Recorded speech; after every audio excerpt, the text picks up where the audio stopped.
नमस्ते विद्यार्थी मित्रांनो. सर्वप्रथम सिम्प्लिफाय यूपीएससी एमपीएससी या चॅनलमध्ये तुम्हा सर्वांचं स्वागत आहे. आजच्या या व्हिडिओमध्ये आपण कृषी सेवक या परीक्षेसाठी कृषी विभागाच्या महत्त्वाच्या योजना याबद्दल माहिती पाहणार आहोत. सर्वप्रथम आमचं सिम्प्लिफाय यूपीएससी एमपीएससी हे ॲप डाउनलोड करा. यामध्ये आम्ही कृषी सेवक या परीक्षेसाठी सर्व विद्यार्थ्यांना सरावासाठी एकूण 10 टेस्ट उपलब्ध करून दिलेले आहेत. तर तुम्ही आत्ताच एनरोल करा आणि या टेस्ट सोडवून सराव चालू करा. कृषी विभागाच्या ज्या महत्त्वाच्या योजना आहेत यामध्ये सर्वात महत्त्वाची योजना प्रधानमंत्री पीक विमा योजना, की जिलाच आपण PMFBY असंही म्हणतो. तर ही योजना आहे, ही खरीप हंगाम 2016 पासून राज्यात राबवण्यात येत आहे. योजनेची उद्दिष्टे यामध्ये नैसर्गिक आपत्ती, कीड आणि रोगासारख्या प्रतिकूल परिस्थितीमध्ये पिकांचे नुकसान झाल्यास त्यामध्ये शेतकऱ्यांना संरक्षण देणे ही महत्त्वाचे उद्दिष्ट या योजनेचे आहे. त्यानंतर अशा प्रतिकूल परिस्थितीमध्ये शेतकऱ्यांचे आर्थिक स्थैर्य अबाधित राखणे, तसेच कृषी क्षेत्रासाठीच्या पतपुरवठ्यात सातत्य राखण्यासाठी त्यांच्या हातात काहीतरी आर्थिक बाब असावी या दृष्टीने या योजनेत प्रयत्न केला जातो. त्याचबरोबर शेतकऱ्यांसाठी नाविन्यपूर्ण आणि सुधारित मशागतीचे तंत्रज्ञान आत्मसात करण्यासाठी आर्थिक मदत होते. तर अशी वेगवेगळी या योजनेची उद्दिष्टे आहेत. या योजनेची प्रमुख वैशिष्ट्ये काय आहेत, तर या अगोदर ही योजना आहे ही बिगर कर्जदार जे शेतकरी आहेत तर त्यांना ऐच्छिक होती, मात्र कर्जदार शेतकऱ्यांना ही कंपल्सरी होती. पण या योजनेत सध्या कर्जदार आणि बिगर कर्जदार शेतकऱ्यांना ही ऐच्छिक करण्यात आलेली आहे. अधिसूचित क्षेत्रातील अधिसूचित पिकांसाठीच ही योजना राबवण्यात येते. या योजनेमध्ये भाडेपट्टीने किंवा कुळाने राहणाऱ्या शेतकऱ्यांना सुद्धा या योजनेत सहभाग घेता येतो. फक्त नोंदणीकृत जो भाडे करार आहे हा त्यांना पीक विमा संकेतस्थळावर अपलोड करावा लागतो. या योजनेमध्ये खरीप हंगामातील पिकांसाठी 2%, रब्बी हंगामातील पिकांसाठी 1.5%, तसेच खरीप आणि रब्बी हंगामातील नगदी पिकांसाठी 5% असा विमा हप्ता मर्यादित केलेला आहे. परंतु 2023-24 पासून सर्वसमावेशक पीक विमा योजना राबवण्यात येत असल्यामुळे यामध्ये फक्त शेतकऱ्यांना प्रति अर्ज ₹1 भरून विमा पोर्टलवर नोंदणी करता येते आणि जो उर्वरित विमा हप्त्याचं जी रक्कम आहे ही रक्कम राज्य शासनाकडून दिली जाते. यामध्ये 70% जोखीम स्तर असा निश्चित केलेला आहे आणि जर मृत शेतकऱ्यांच्या नावावर जर विमा काढला असेल तर तो प्रस्ताव रद्द करण्यात येतो. अशी ही या योजनेची प्रमुख वैशिष्ट्ये आहेत. आता जोखमीच्या बाबीमध्ये सुद्धा लागवडी पूर्वीपासून ते काढणी पश्चातपर्यंत सर्व गोष्टींसाठी विमा दिला जातो. यामध्ये काही कारणास्तव पिकांची पेरणी किंवा लावणी न झाल्यामुळे जर नुकसान झालं तर त्यासाठी सुद्धा विमा दिला जातो. हंगामातील प्रतिकूल परिस्थितीमुळे जर नुकसान झालं तर त्यासाठी सुद्धा आपण यामध्ये विमा दिला जातो. पीक पेरणीपासून काढणीपर्यंत जर नैसर्गिक आपत्ती आली, यामध्ये आग असेल, वीज कोसळणे असेल, गारपीट असेल, वादळ असेल, चक्रीवादळ असेल, पूर, क्षेत्र जलमय होणे, भूस्खलन, दुष्काळ, पावसातील खंड, कीड व रोग यामुळे जरी उत्पन्नात घट आली तरी सुद्धा आपण ती गोष्ट या विमा योजनेत कव्हर केलेली आहे. त्यानंतर नैसर्गिक कारणामुळे पिकांचे काढणी पश्चात नुकसान झाले किंवा स्थानिक नैसर्गिक आपत्तीमुळे जरी झालं तरी सुद्धा यामध्ये विमा दिला जातो. तर या योजनेत समाविष्ट पिकं कुठली आहेत, तर यामध्ये खरीप हंगामातील 14 पिकं आहेत आणि रब्बी हंगामातील 6 पिकं आहेत. तर खरीप हंगामातील 14 पिकामध्ये तृणधान्य व कडधान्य यामध्ये भात, ज्वारी, बाजरी, नाचणी, मका, मूग, उडीद ही पिके आहेत. तर गळीत धान्यात भुईमूग, सोयाबीन, तीळ, कारळं इत्यादी पिकं आहेत. नगदी पिकामध्ये कापूस व कांदा या पिकांचा समावेश केलेला आहे. रब्बी हंगामात जे 6 पिकं आहेत यामध्ये गळीत धान्यात उन्हाळी भुईमूग आहे, आणि नगदी पिकात रब्बी कांदा आहे. तृणधान्य व कडधान्य यामध्ये उन्हाळी भात, गहू, बागायती, रब्बी ज्वारी, जिरायत बागायत आणि हरभरा.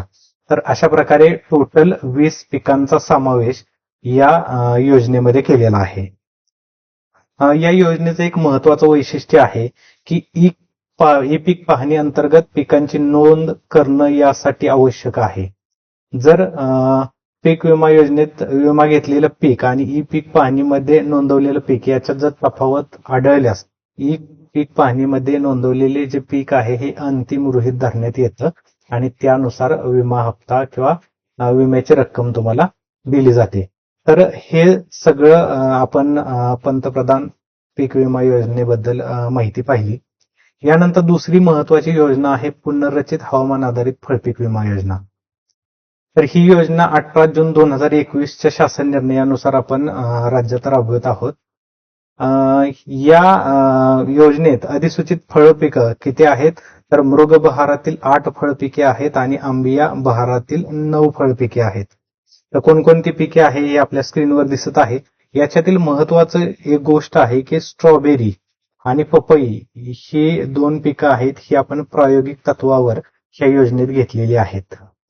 या योजनेची महत्वाची वैशिष्ट्ये काय आहेत, उद्दिष्टे काय आहेत, तर नैसर्गिक आपत्ती व हवामानातील प्रतिकूल परिस्थितीमुळे फळ पिकांचे नुकसान झाल्यास शेतकऱ्यांना विमा संरक्षण देणे, त्याचबरोबर पिकांच्या नुकसानीच्या अत्यंत कठीण परिस्थितीमध्ये शेतकऱ्यांचे आर्थिक स्थैर्य अबाधित राखणे. तर ही 2 महत्वाची उद्दिष्टे पुनर्रचित हवामान आधारित फळपीक विमा योजनेची आहेत.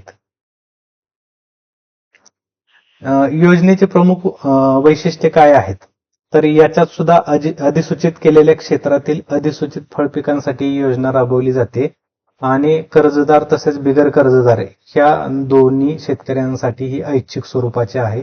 याच्यातही कुळाने अगर भाडेपट्टीने शेती करणाऱ्या शेतकऱ्यांना भाग घेता येतो.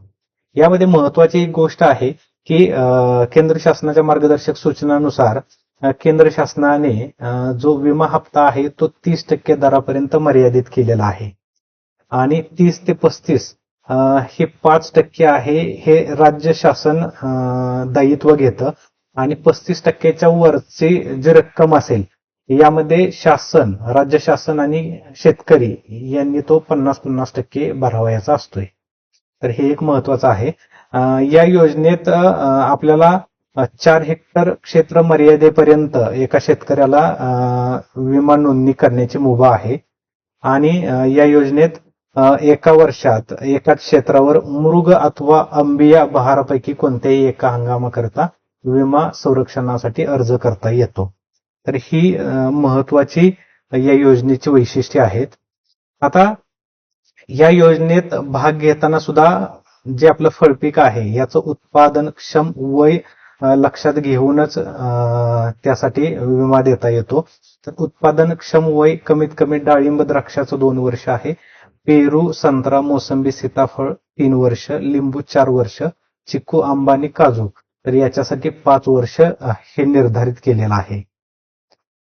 नुकसान भरपाई ठरवण्याची पद्धत काय आहे, तर पुनर्रचित हवामान आधारित फळपीक विमा योजनेअंतर्गत विमा प्रस्तावानुसार देय होणारी नुकसान भरपाईची संपूर्ण रक्कम हवामान धोक्यानुसार परस्पर शेतकऱ्यास विहित मुदतीत अदा करण्याची जबाबदारी ही संबंधित विमा कंपन्यांची आहे. त्याचबरोबर जी विमा हप्त्याची जी रक्कम आहे ही संबंधित विमा कंपन्यांपर्यंत पोहोचवण्याची जी जबाबदारी आहे ही संबंधित बँक किंवा वित्तीय संस्थांची आहे. तर हे एक महत्वाचं आहे. याच्यात सर्व बँकांनी विमा संरक्षित शेतकऱ्यांची यादी विमा पोर्टलवर विहित मुदतीत अपलोड करणं गरजेचं आहे आणि जे संदर्भ हवामान केंद्र म्हणून ह्या योजनेत जे वापरलं जातं हे राज्य शासनाने महावीर प्रकल्प अंतर्गत स्थापित केलेले हवामान केंद्रच राहणार आहे.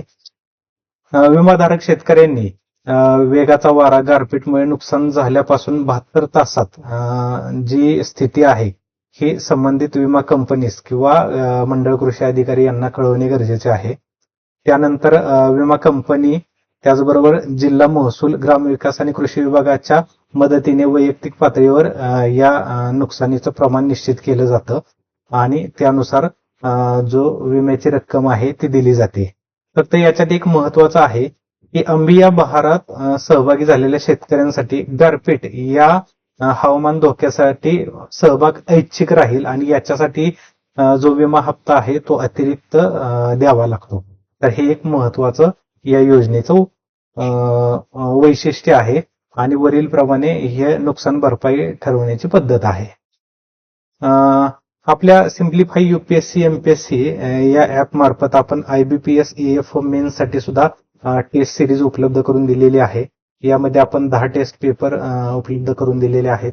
तर तुम्ही इनरोल करून ते सोडवू शकता. त्यानंतर FSO मेन्स 2023 साठी सुद्धा आपण सुपर 30 बॅच अनाऊन्स केलेली आहे. त्यानुसार तुम्ही आताच आमच्याकडे यासाठी एनरोल करू शकता आणि पुढच्या 2 महिन्यात खूप चांगल्या पद्धतीनं या FSO मेन्सची तयारी करू शकता. पुढची योजना आहे गोपीनाथ मुंडे शेतकरी अपघात सानुग्रह अनुदान योजना. या अगोदर या योजनेचं नाव गोपीनाथ मुंडे शेतकरी अपघात विमा योजना होतं, पण यावर्षी 19 एप्रिल 2023 रोजीच्या शासन निर्णयानुसार आपण ही योजना राबवत आहोत. या योजनेचं उद्दिष्ट आहे की वैशिष्ट्य आहे की राज्यात शेती व्यवसाय करताना कोणत्याही शेतकऱ्याचा अनपेक्षित आकस्मिक दुर्दैवी अपघातामुळे जर मृत्यू किंवा अपंगत्व आलं तर त्या अपघातग्रस्त शेतकऱ्यांना किंवा शेतकऱ्यांच्या वारसदारांना या योजनेतून अनुदान मिळतं. तर या योजनेत अनुदानामध्ये समाविष्ट असणाऱ्या बाबी कोणत्या आहेत? रस्ता किंवा रेल्वे अपघात, पाण्यात बुडून मृत्यू, जंतुनाशके हाताळताना अथवा अन्य कारणामुळे विषबाधा झाली, विजेचा धक्का बसल्यामुळे झालेला अपघात, वीज पडून मृत्यू, खून, उंचावरून पडून झालेला अपघात, सर्पदंश, विंचूदंश, नक्षलाईटमुळे झालेला हत्या, जनावरांच्या हल्ल्यामुळे चावण्यामुळे जखमी किंवा मृत्यू, दंगल, अन्य कोणतेही अपघात. तर अशा प्रकारच्या ज्या बाबी आहेत तर हे या योजनेत समाविष्ट केलेले आहेत. तर ह्या योजनेत समाविष्ट नसणाऱ्या बाबी हे आहेत काही नैसर्गिक मृत्यू झाला, विमा कालावधी पूर्वीचे अपंगत्व, आत्महत्यामुळे मृत्यू किंवा आत्महत्येचा प्रयत्न, जाणीवपूर्वक स्वतःला जखमी करून घेणे, गुन्ह्याच्या उद्देशाने कायद्याचे उल्लंघन करताना झालेला अपघात, अंमली पदार्थाच्या अंमलाखाली असताना झालेला अपघात, भ्रमिष्टपणा, बाळंतपणातील मृत्यू, शरीरांतर्गत रक्तस्राव, मोटार शर्यतीतील अपघात, युद्ध, सैन्यातील नोकरीजवळच्या लाभधारकाकडून खून. तर अशा या ज्या 12 गोष्टी आहेत तर या गोष्टी ह्या अनुदानामध्ये समाविष्ट केलेल्या नाहीत.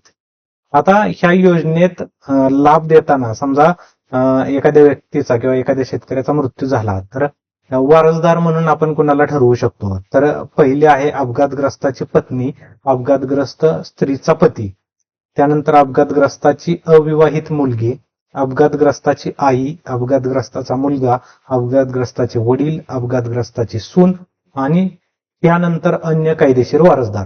तर अशीही वारसदारांना पुढे लाभ मिळू शकतो. आता या योजनेअंतर्गत मिळणारे लाभ काय आहेत? तर अपघाती मृत्यू झाला तर 2 लाख रुपये मिळतात. तर अपघातामुळे 2 डोळे किंवा 2 अवयव निकामी झाले 2 लाख रुपये. अपघातामुळे 1 डोळा 1 अवयव निकामी झाला तर 2 लाख रुपये आणि अपघातामुळे 1 डोळा अथवा 1 अवयव निकामी झाला तर त्याला 1 लाख रुपये. तर अशा प्रकारचं हे जे लाभ आहेत ते या योजनेद्वारे मिळतात. तर लाभार्थी पात्रतेच्या अटी काय आहेत? तर राज्यातील 10 ते 75 वयोगटातील महसूल नोंदीनुसार राज्यातील सर्व वहितीधारक खातेदार शेतकरी किंवा या खातेदार शेतकऱ्यांच्या कुटुंबातील कोणताही एक सदस्य ज्याचं 10 ते 75 वयोगटात किंवा या गटात समावेश आहे. यामध्ये त्या सदस्याचे आई वडील, पत्नी, पती, मुलगा, अविवाहित मुलगी यापैकी कोणताही एक व्यक्ती ह्या योजनेस पात्र आहे. ज्या नोंदीवरून अपघातग्रस्त शेतकऱ्यांचे नाव 7/12 वर आले असेल असे संबंधित फेरफार आवश्यक असतात. त्याचबरोबर शेतकऱ्यांचे वारस म्हणून गाव कामगार तलाठ्याकडील गाव नमुना नंबर 6 क नुसार मंजूर झालेली वारसाची नोंद. तर असा वारस ही या योजनेत लाभ घेण्यासाठी पात्र असतो. आवश्यक कागदपत्र काय आहेत याच्यात? तर आवश्यक कागदपत्रामध्ये क्लेम फॉर्म भाग 1 याच्याबरोबर तुमचा 7-12 उतारा, मृत्यूचा दाखला असेल, त्यानंतर वारसाची नोंद केलेला गाव नमुना नंबर 6, वारसदाराचे ओळखपत्र, यामध्ये Aadhaar card, PAN card, bank passbook, निवडणूक ओळखपत्र. त्यानंतर अपघातग्रस्ताचा वयाचा दाखला, वयाच्या दाखल्यामध्ये बऱ्याचशा गोष्टी आहेत, तर त्यामधील कोणतंही एक कागदपत्र आवश्यक आहे. प्रथम माहिती अहवाल म्हणजे FIR, त्याचबरोबर घटनास्थळ पंचनामा आणि पोलीस पाटील माहिती अहवाल, याच्यामधलं कोणतंही एक चालतं. त्याचबरोबर अपघाताच्या स्वरूपानुसार अंतिम प्रस्तावाबरोबर सादर करावयाची कागदपत्रे ही वेगवेगळी आहेत, तर वेगवेगळ्या याच्यानुसार वेगवेगळी कागदपत्र आवश्यक असतात. योजना कार्यान्वयित यंत्रणा काय आहे, तर तालुका स्तरावर तहसीलदार यांच्या अध्यक्षतेखाली तालुकास्तरीय समिती आहे. या समितीत सर्व प्रस्ताव ठेवून त्यांना अनुदान दिलं जातं. त्याचबरोबर याच्यात जर काही गोष्टी आढळून आल्या किंवा जर अपील करायचं असेल तर जिल्हा स्तरावर जिल्हाधिकारी यांच्या अध्यक्षतेखाली जिल्हा अपील ही समिती गठीत करण्यात आलेली आहे, तर तिथं अपील केलं जातं. त्यानंतर पुढची महत्वाची योजना आहे प्रधानमंत्री किसान सन्मान निधी योजना. ही केंद्राकडून राबवली जाते. त्याचबरोबर नमो शेतकरी महासन्मान निधी योजना ही या वर्षापासून राज्य शासनाकडून राबवण्यात येत आहे. पंतप्रधान किसान सन्मान निधी योजना जी केंद्र सरकारची आहे, 1 फेब्रुवारी 2019 पासून चालू केलेली आहे. योजनेचा उद्देश हाच आहे, शेतकऱ्यांना निश्चित उत्पन्न मिळण्यासाठी, कृषी निविष्ठा खरेदी करण्यासाठी शेतकऱ्यांना आर्थिक मदत करणे, त्याद्वारे कृषी उत्पन्न वाढवणे. आणि या योजनेमध्ये पात्र शेतकरी कुटुंबियास 2,000 रुपये प्रति हप्ता याप्रमाणे 3 समान हप्त्यात 6,000 रुपये प्रतिवर्षी लाभ देय आहे. आणि असाच लाभ नमो शेतकरी महासन्मान निधी योजना जे राज्य शासनाकडून या वर्षीपासून राबवण्यात येणार आहे, तर याच्यात ही जशी केंद्राचा आहे 2,000 प्रति हप्ता याप्रमाणे 3 समान हप्त्यात या योजनेतूनही 6,000 रुपये प्रतिवर्षी भेटणार आहेत. म्हणजे टोटल 12,000 रुपये आता या दोन्ही योजनेतून शेतकऱ्यांना भेटणार आहेत. तर या योजनेची व्याप्ती संपूर्ण राज्य आहे. पात्रता तेच आहे, वहिती क्षेत्र जमीन धारण करणारे शेतकरी कुटुंब, म्हणजे ज्या शेतकऱ्याच्या नावावर 7/12 आहे अशा सर्व शेतकरी याच्यासाठी पात्र असतात. फक्त अपात्र कोण आहेत, तर सर्व संस्थात्मक जमीनधारक हे अपात्र आहेत. त्याचबरोबर घटनात्मक पद धारण करणारे आजी माजी मंत्री, संसद विधिमंडळ सदस्य, त्याचबरोबर आजी माजी महापौर, जिल्हा परिषद अध्यक्ष, आजी माजी शासकीय कर्मचारी वर्ग ड वगळून, तर गट ड वगळून सर्व शासकीय कर्मचारी. त्याचबरोबर निवृत्ती वेतनधारक व्यक्ती ज्याचे मासिक निवृत्ती वेतन 10,000 किंवा त्यापेक्षा जास्त आहे अशा लोकांनाही या योजनेचा लाभ भेटत नाही. याच्यातही चतुर्थ श्रेणी म्हणजे गट ड कर्मचारी वगळलेले आहेत. जे प्राप्तिकर भरणारं कुटुंब आहे यांनाही याचा लाभ भेटत नाही. आणि जे व्यावसायिक आहेत, उदाहरणार्थ डॉक्टर, वकील, अभियंता आहेत, तर यांनाही या योजनेचा लाभ मिळत नाही. पुढची योजना आहे प्रधानमंत्री किसान मानधन योजना.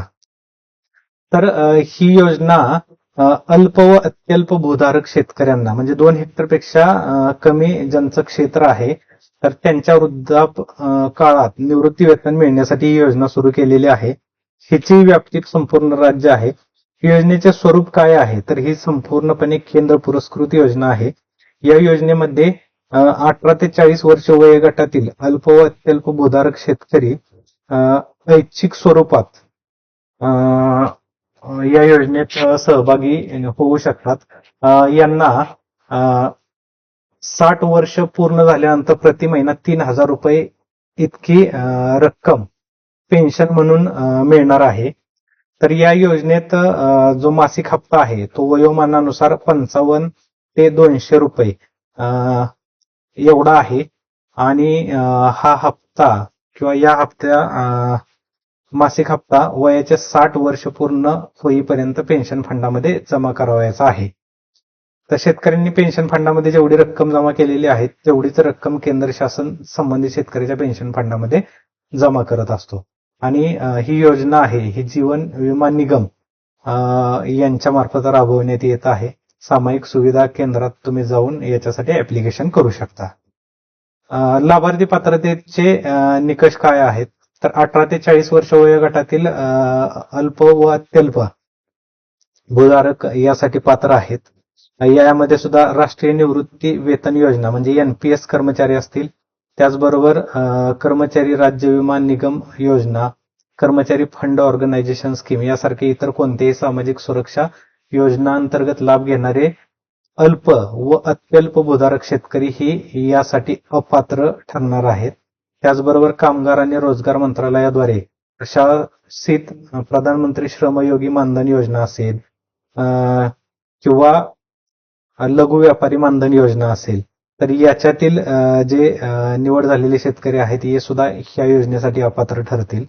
उच्च आर्थिक स्थितीतील शेतकरी लाभार्थी असतील, जमीन धारण करणारी संस्था असेल, सर्व आजी माजी खासदार, आमदार, मंत्री, संवैधानिक पद धारण करणारी सर्व जे लोक असतील यांना ह्या योजनेचा लाभ घेता येणार नाही.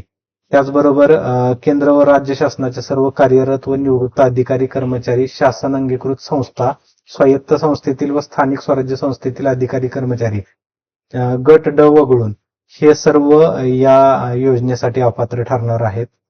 आणि मागील वर्षी ज्यांनी आयकर भरला आहे तर ते सुद्धा या योजनेसाठी अपात्र ठरणार आहेत. तर ही अपात्रतेची यादी झाली. तर हे वरील सर्व लोक या योजनेसाठी अपात्र ठरणार आहेत. तर ठीक आहे, आपण कृषी विभागाच्या महत्वाच्या ज्या 5 योजना आहेत तर याविषयी आज आपण चर्चा केली. तर असंच नवीन टॉपिक घेऊन पुन्हा भेटूया. धन्यवाद.